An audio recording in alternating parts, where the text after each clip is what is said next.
Com um estrilo os pássaros cruzam o céu escuro e todos silenciam.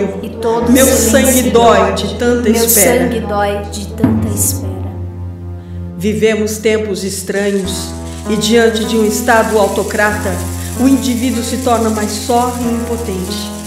Mas nem que eu tenha que queimar a última lenha da minha fogueira, mesmo que isso signifique meu último suspiro, eu não poderei aceitar o que aquele que se diz nosso Rei determinou e que vai contra todas as leis sagradas daquilo que podemos chamar de divino. É importante que todos saibam que essa espada que carrego hoje em minhas mãos, eu não a escolhi. De repente, num átimo de tempo, meus olhos piscaram e ela estava lá. Eu a empunhava com o fio de sua lâmina tão amolado que me cegou. Portanto, minha escolha é sem volta. Pobre e tolo rei, que acredita estar livre das determinações divinas e, sentindo-se intocável, acredita ser senhor de seu destino. Um destino certo como aquele que possui todo o poder. As parcas já se encontram sentadas à roca e o fio desta trama já está sendo tecido. Ainda me resta como última tarefa pedir perdão àquele que amo e para com quem fui designada a viver nesta odisseia terrena.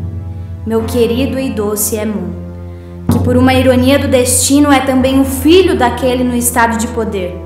Age sem misericórdia diante de seus próprios temores mundanos, agindo como algoz implacável diante de minha pobre e desgraçada família, diante de minha vida.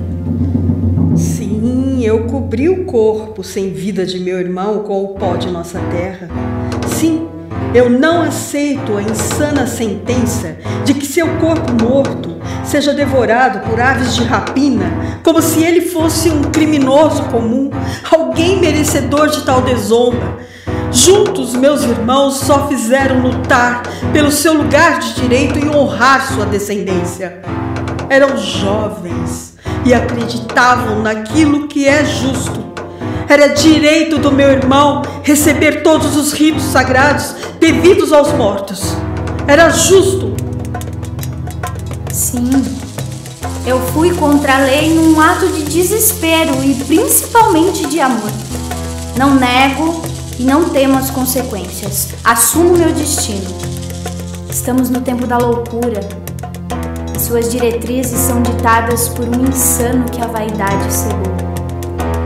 Quando ele declarou que o Estado é de quem manda, fechamos nossos olhos, tapamos nossos ouvidos, nos calamos e recuamos. Calamos as perguntas. E o povo? O indivíduo. Quais os direitos e os deveres de um rei sobre sua nação? Até onde eles podem ir? Fiz o que fiz e faria tudo novamente para propiciar um fim justo ao meu irmão. Eu já enterrei tantos seres amados que não cabem em minha alma suas ausências. Desculpem-me se acrescento um peso a mais aos seus alforjes, mas foi preciso este desabafo. Estou cansada e minhas pernas cambaleiam. Tudo que me restou foram os meus mortos. Só lamento que havia ainda muito a aprender, muito a realizar. Agora que tudo passou, você me pergunta quem sou eu? Eu sou Antígona de Tebas, sou filha de Jocasta e Édipo. Sou aquela que, diante da dor de meu pai, compartilhei com ele de sua peregrinação cega. Sim, cega, literalmente, pois após saber a verdade sobre sua descendência, em um acesso de loucura, ele arrancou os próprios olhos com as mãos e foi expulso de seu reino. Enquanto isso, meus irmãos combinaram dividir o reino e alternar o reinado cada um durante 1 ano. Mas, pobres e tolos, quando venceu o prazo 1, este não quis entregar o trono ao nosso irmão. Isso gerou a luta dos 7 contra Tebas, que muitos poetas e trágicos tanto cantaram e contaram.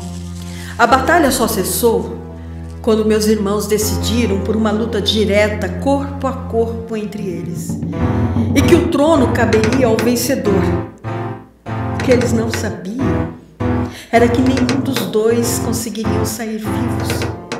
Foi então que meu tio Creonte assumiu o reino de Tebas e tornou-se rei, e decidiu que meu irmão Polinice devia ser deixado onde caíra em batalha, proibindo sob pena de morte que alguém o enterrasse. Ismênia, minha doce e tímida irmã, quando soube de tudo, tentou me arrebatar de minha intenção de ir contra os ditos do rei Creonte. Hoje eu a entendo.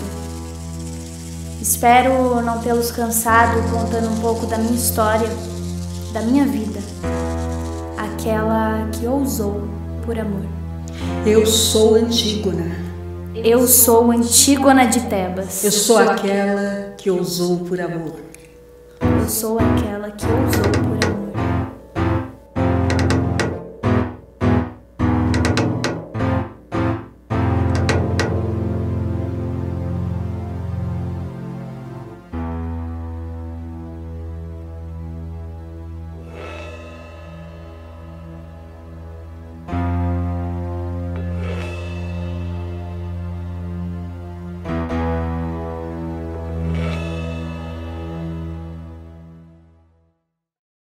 O que posso dizer? Qual é a verdade que vocês esperam que eu diga? É importante entender que não significa que perdoei.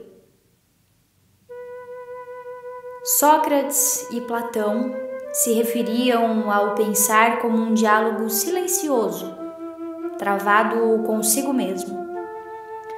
Quando nos abdicamos do pensar, estamos nos recusando a ser uma pessoa, pois o pensar é a característica que mais define o homem como tal, a capacidade de pensar.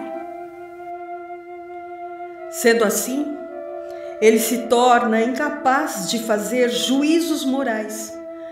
A incapacidade de pensar permitiu a muitos homens comuns atos de crueldade numa escala monumental, jamais vista.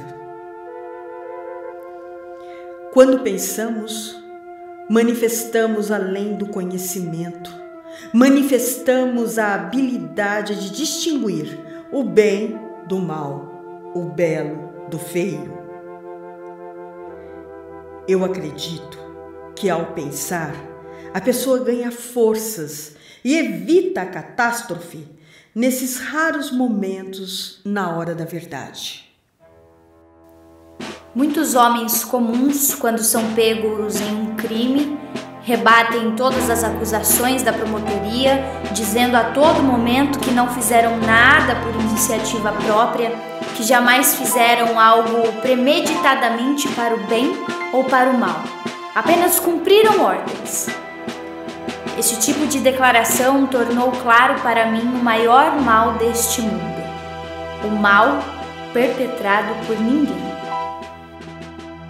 É isso. Estamos diante do pior criminoso. Alguém que comete males imensuráveis sem qualquer motivo, sem convicção, sem razão maligna ou demoníaca, um ser humano que se nega a ser uma pessoa.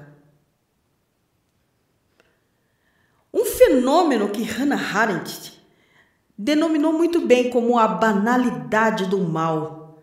O mal não pode ser ao mesmo tempo banal e radical. O mal é extremo, jamais radical. Agora, o bem, este sim, é sempre profundo e radical. Somos seres pensantes e a prática melhora o homem. No final, tudo se trata de consciência e escolhas. Todos somos culpados e basta um gesto, uma escolha errada para sermos acusados e condenados. Quando o direito individual ou coletivo se confronta com o poder do Estado, onde está a nossa obrigação ou não de acertarmos todas as leis?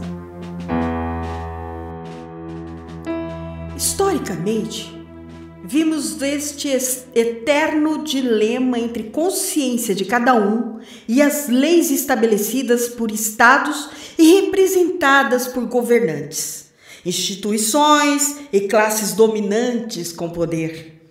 Priorizarem interesses em causa própria em detrimento do coletivo, dando origem a momentos dramáticos na história da humanidade. Um governante não deveria tomar a própria opinião como a única correta. É contraproducente para ele mesmo. O apoio que o colocou no lugar de poder vai se afastando e afiam o olhar a reprovar suas decisões e atitudes. Assim aconteceu com Cleonte.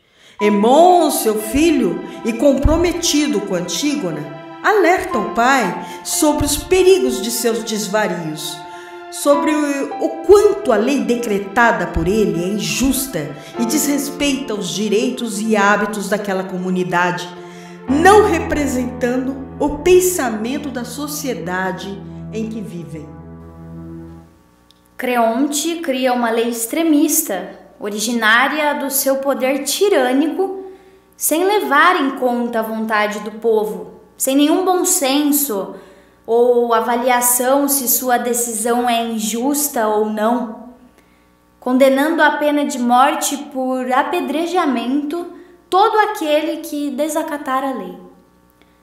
Antígona, consciente das consequências do seu ato, decide desobedecer à lei e realiza um enterro para seu irmão de acordo com os costumes.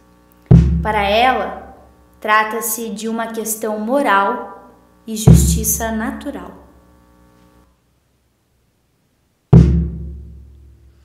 Antígona. Não é por não ter medo que tomo esta atitude. A minha loucura e a minha imprudência valem a honra de um morto querido. Arriscando-me por ele, não corro o risco de uma morte inglória. Movida pelo amor ao irmão, com coragem pungente e respeito às ordens divinas, Antígona o enterra cavando a terra com as próprias unhas. Só podemos conhecer a alma, sentimentos e a verdadeira intenção de uma mulher ou de um homem quando estão no poder e com o direito dado para administrar e executar as leis. O embate dentro da alma humana sobre os limites da autoridade do Estado. É preciso entender que existem leis não escritas, mas que são fundamentais no saber e nas atitudes, sobre aquilo que é certo ou errado, justo ou injusto, só por não estarem decretadas. Uma nação é um conceito abstrato, mas formada por indivíduos concretos. O conflito entre Antígona e Creonte é de todos nós, de todas as épocas, e ainda hoje. Minha alma reside na alegria, mas passeia pela tristeza. E nesses dias cinzas, sinto um grande cansaço, o cansaço de Antígona. Mas sim, é importante que eu diga que antes de tudo, eu amo a vida. E é esse amor que me move.